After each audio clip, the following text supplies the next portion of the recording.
भगवान श्री कृष्ण ने जब मोहिनी रूप धारण किया तो उनके सौंदर्य पर 33 करोड़ देवता मोहित हो गए।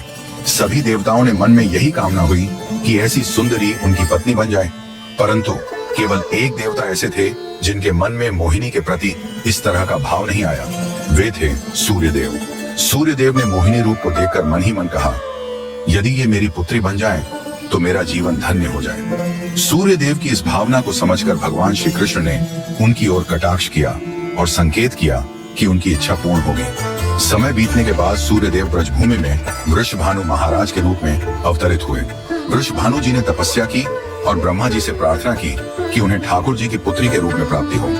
ब्रह्मा जी ने उनकी प्रार्थना को श्री हरि तक पहुंचाया। ठाकुर जी ने विचार किया कि वे नंद यशोदा और देवकी वासुदेव के यहाँ पुत्र के रूप में जन्म लेने वाले हैं, लेकिन प्रेम की स्थापना के लिए एक विशेष अवतार लेना होगा। ठाकुर जी ने अपने रूप को दर्पण में देखा और उस दर्पण में उन्हें ऐसा रूप दिखाई दिया जो स्वयं ठाकुर जी को भी मोहित कर गया। यह रूप ठाकुर जी का ही स्त्री रूप था।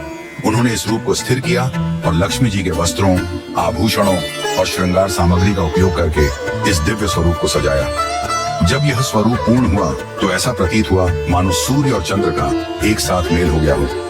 यह दिव्य तेज इतना अद्भुत था कि स्वयं ठाकुर जी भी नेत्र मूंदने को विवश हो गए। जब उन्होंने नेत्र खोले तो उनके सामने श्री राधा रानी का दिव्य स्वरूप प्रकट हुआ। श्री राधा के प्राकट्य का समय सुबह 4 बजे का था, जो ब्रह्म मुहूर्त का समय है। भगवान के अन्य अवतारों का प्राकट्य दोपहर 12 बजे या रात्रि 12 बजे होता है, परंतु राधा रानी का जन्म ब्रह्म मुहूर्त में हुआ, जो नए दिन की शुरुआत का प्रतीक है।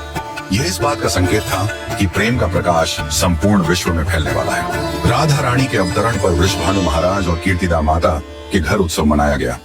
सभी गोप गोपियां ब्रजवासी आनंद में झूम उठे, लेकिन एक अद्भुत घटना ने सबको चकित कर दिया।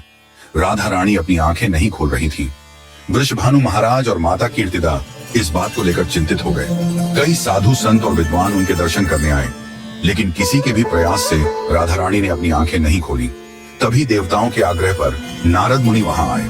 उन्होंने राधा रानी के पास बैठकर उनकी स्तुति की। नारद मुनि ने जैसे ही स्तुति गाई, राधा रानी ने पहली बार अपनी दिव्य नेत्रों से नारद मुनि की ओर देखा।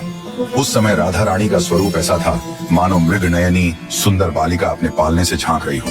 यह दृश्य देखकर नारद जी आनंद से झूम उठे। उन्होंने अपनी वीणा और करताल बजाकर कीर्तन प्रारंभ कर दिया और गाने लगे, जय राधे जय वृंदावन वासिनी। वृषभानु महाराज यह अद्भुत दृश्य देखकर भाव विभोर हो गए। उन्होंने राधा रानी को प्रणाम किया और स्वयं को धन्य माना। उन्होंने अनुभव किया कि उनकी पुत्री कोई साधारण बालिका नहीं, बल्कि साक्षात देवी है। इस प्रकार श्री राधा का अवतरण प्रेम की स्थापना के लिए हुआ। ठाकुर जी ने ज्ञान, धर्म और वैराग्य की स्थापना के लिए कई अवतार लिए, लेकिन प्रेम की स्थापना के लिए श्री राधा का अवतरण हुआ।